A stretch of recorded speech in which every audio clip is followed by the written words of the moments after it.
Good morning mga first timers. Anong first time ang meron sa inyo ngayon? Today is Thursday? Friday? Nakakalimutan ko na yung araw. Pero today mga first timers, andito tayo ngayon sa Malolos pa rin. Mukha lang bago sa inyo sa paningin nyo yung nakikita nyo. Kasi merong isang spot dito na kung saan kapag pumapasok ako sa trabaho, sa first time moto, is meron ako lagi nakikitang isang lugar na ang ganda from afar. Malayo siya, maganda siya tignan kapag nasa malayo. So na-curious ako, and today pinuntahan ko. Sobrang ganda ng lugar. Masasabi kong ito yung bago kong magiging tambayan, kasi nga wala na nga yung puno ng aratiles ko doon. Hindi pala ko, yung puno ng aratiles, alatires. Paki-correct nga ako kung tama ba yung mali daw, hindi daw tawag doon alatires eh. Anyways, dito ako ngayon. Nakapagbukas na ako ng shop. Andun na si Prisha, nagbabantay na, at ako yung mag-iikot-ikot dito. At ito nga, masaya ako na nakita ko itong lugar na to. So, yun, magandang umaga sa inyo mga first timers, magandang tanghali at magandang gabi sa mga nanonood ngayon kung nasa ang dako ka man ng mundo. Life is good mga first timers. Kabahin mo dito? Ang ganda dito! Kaya nga eh, ngayon ko lang pinuntahan ng lugar na to, ang ganda. Kape tayo. Hello! Hello! Kamusta baby? Good morning! Good morning po. Fist bump. Fist bump bro. Si ate. Hello po. Nagkita na naman kami. Nagkita na naman kami. Magandang tambayan. Kain tayo doon. May Wag naman. pagkain kami. Wag naman nakakaya. Busog ako eh. Ano ulam? Tara. Joke lang. Hindi, joke lang. Tawag dito, kapag dumadaan ako doon, lagi ko nakikita itong lugar. Ngayon ka lang nadaan dito. Sabi ko, ang ganda ng lugar. Akala ko nga kasi, Ano po doon sa loob? akala ko private to. So pwede kong dalhin dito sila nanay, sila Hana, no? Magtambay dyan, picnic, no? Mamaya pupunta tayo dun. O, picture tayo mga bata! Okay. Kain tayo doon mamaya. O, sige. Nahiya ako eh. Okay lang yan. Tawag ka tayo. O, siya. Bye-bye. Bye-bye. May nagpapalipad ng drone. Mamaya magpapalipad din ako.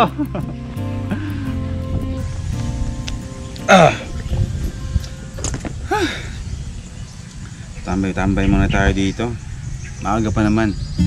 Cold brew by Primo Blends. Ayan, coffee siya. Premium blend Americano. Fresh na lang ginagawa yung mga coffee. May mga cappuccino sila. Marami silang klase ng kape na ginagawa. So, kumbaga, itong mga coffee na to na binibenta nila online ay hindi siya naka-impact sa mga fridge nila, kundi gagawin nila before nila i-deliver o bago nila ibenta sa inyo. Hindi ko lang sinasama sa mga vlogs ko everyday, mga first timers. Meron talaga akong moment sa sarili ko na tulad ng ganito. Pupunta ako sa isang sulok dito sa somewhere, kahit saan dito sa Malolos, para magkaroon ng time para mag-isip-isip, diba? Kasi syempre kailangan natin yung kapayapaan kapag nag-iisip tayo, lalo na kung may mga decision tayo na kailangan gawin. Hindi tayo basta-basta ura-urada lang na mag-desisyon. So bago natin pasukin yung isang bagay o bago tayo bumitaw para sa isang bagay, yun nga, yung mag-decide is kailangan natin pag-isipan yun ng ilang beses. So nakakatuwa na meron akong bagong magiging tambayan dito, and soon dadali ko yung mga kaibigan ko dito. Aangkinin ko tong lugar tong tambayan, boy.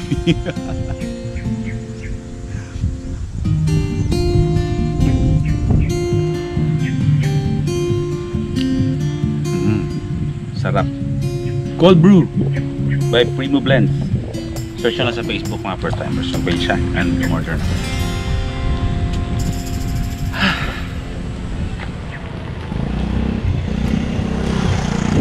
Right, safe! Wait. Random thoughts lang. Naranasan nyo na ba mga first timers o nalagay na kayo sa sitwasyon in between yung mga bagay na gusto mong gawin pero pinagkakait sa'yo kapalit ng bagay na ikakaunlad mo naman, na may magandang dulot din naman para sa'yo. Nire-refer ko yung sarili ko dun sa ngayon. Wala akong solusyon, wala akong sagot, patuloy ako nag-iisip. For example, sobrang namimiss ko na yung pagbabiyahe, yung mag-travel talaga ng walang kapararakang travel.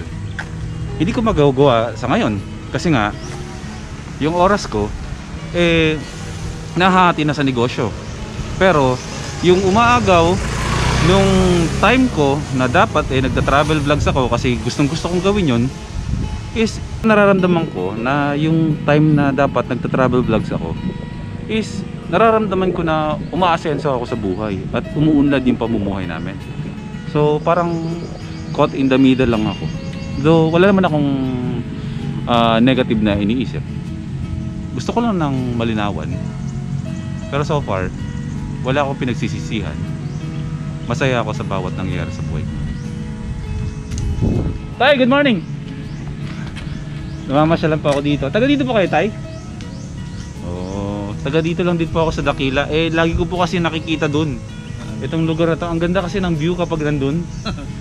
Sige po, Tay, good morning po. Salamat, salamat. Nakapuntahan ko rin sa wakas itong lugar na to.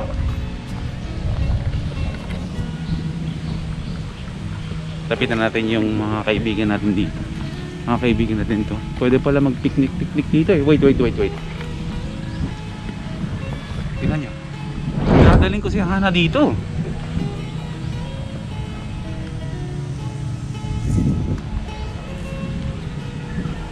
Ganda no?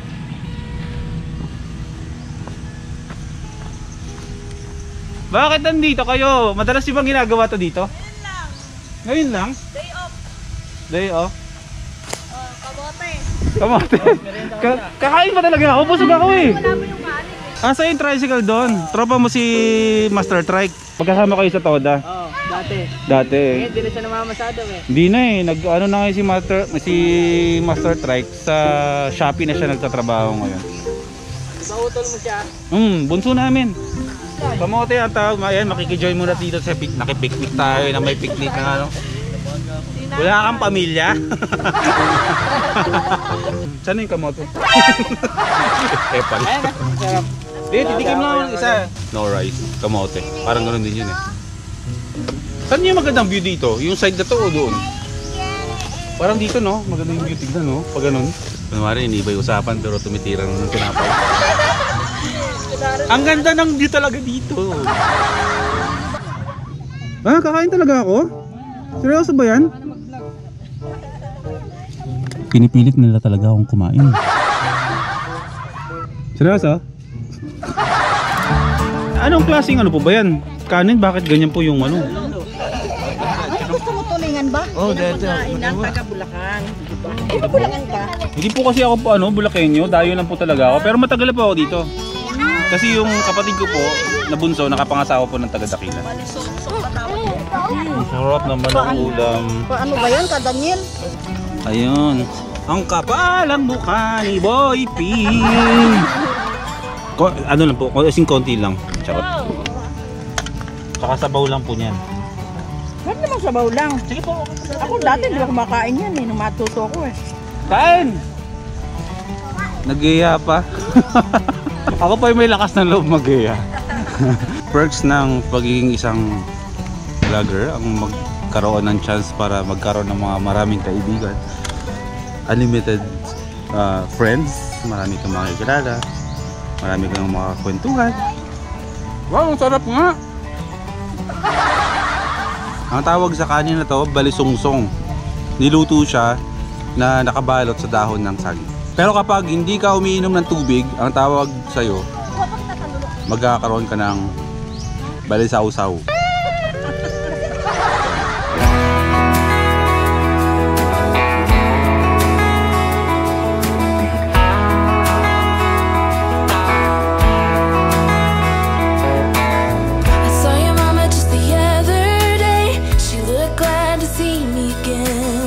Do you remember when I used to come over to your house?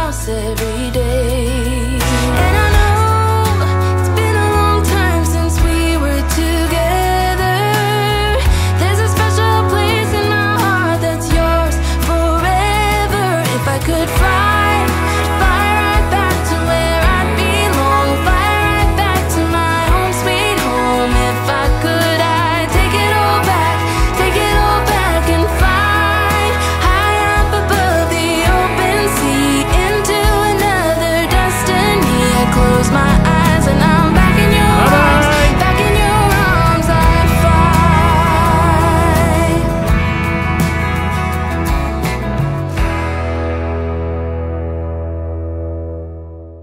Marami tayong gagawin ngayon mga first timers. May mga task tayong dapat gawin ngayon. At pupunta tayo sa GTR Speed Tech mamaya. Kasi meron tayong kukunin doon na regalo mula kay Doc Gaddy tsaka kay Ate Trish ng GTR Speed Tech. At syempre, itong motor ni Prisha, isipapaayos ko lang yung mga brakes nito. So iiwan natin ito doon. Pero bago natin iiwan to doon, meron tayong re-reviewin ulit ngayon dito sa motor na to.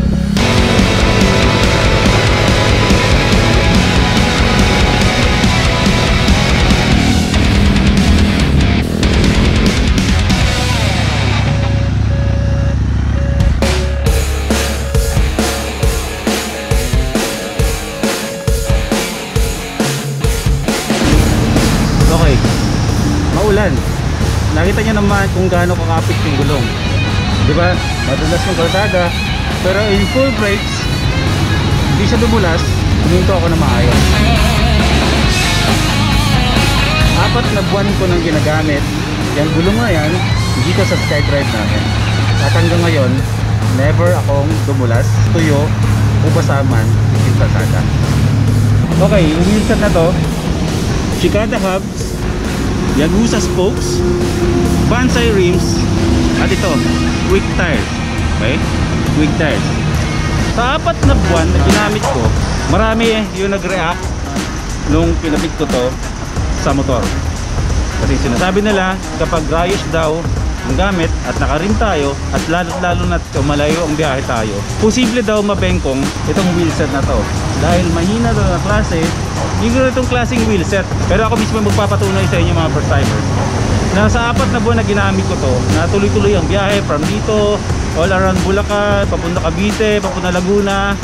Ilang beses na kami nalubak nang hindi binablog. Pero hanggang ngayon, okay siya. Yung gulong matibay kasi hanggang ngayon never siya napupudpud. Okay, aminin na natin na itong klaseng mga brands na to is hindi naman talaga to tulad ng mga ibang brands na sobrang mahal at heavy duty. Pero kung may pambili ka ng mahal, edi pwede kang bumili. Pero kung ikaw naman tight budget, tulad ko ng mga time na kinailangan ko to, is pwede na to. Okay? Kasi ilang buwan na, tuloy-tuloy ang biyahe, check nyo yung gulong. Hanggang ngayon, hindi siya pudpud. Yung gold na spokes, arawin, ulanin, hanggang ngayon hindi siya kumukupas. Marami ang nagsabi sa akin na ito daw ng mga spokes na to ay pumuputok daw to pag naglo-long travel ka. Pero ako magiging patunay dito sa wheelset na to, hindi naman siya pumutok. Yung rim ko, hindi naman siya bumibengkong. Hindi kamahalan yan, hindi naman siya sobrang mura. Nasa gitna tayo. Okay, ganito. Pagbibigyan ko kayo. Kasi marami nagsasabi na hindi daw matibay itong wheelset na to. Marami daw nagsasabi na marupok daw itong wheelset na to. Marami nagsasabing mabilis daw matira o mabengkong itong klase ng wheelset na meron tayo dito sa SkyDrive natin. Total, hanggang ngayon is questionable pa rin kayo at marami kayong tanong tungkol dito. Pagbibigyan ko kayo, susubukan natin kung bibengkong nga itong wheelset nito.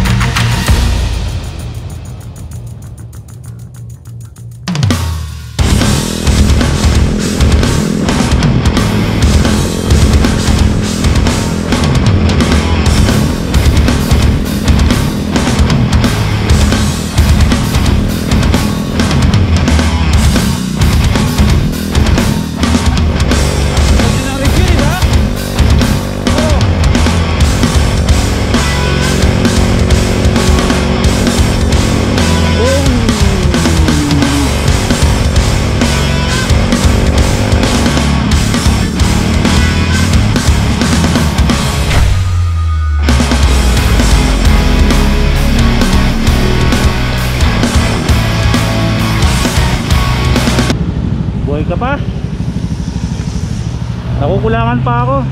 Try natin dito sa ginagawang kalsada. Subukan natin kung hanggang saan yung tatag nito. Tignan natin kung gaano katibay itong wheelset na to.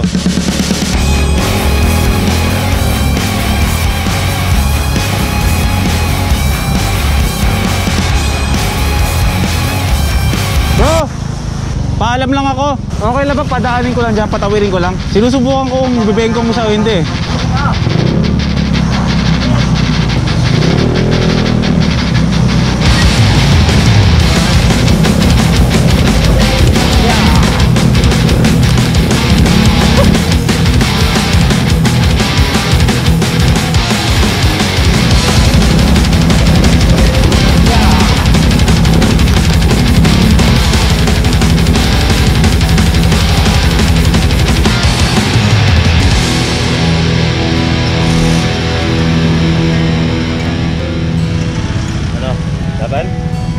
Sige nga, check natin kung may pumutok na spokes. Oh, wala naman. Oh, yes, saan yung sinasabi niyo pumuputok ng spokes na yan? Dito, tingnan natin kung may pumutok. Wala. Check natin, kumanto-kanto na to eh.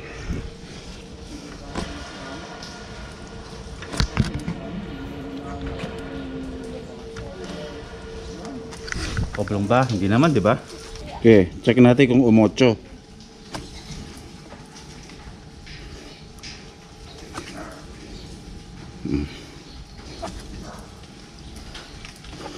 Okay naman. Ba? Kaya tama pag umotso, gumagano yung gulong. Oh, di pa kayo kontento?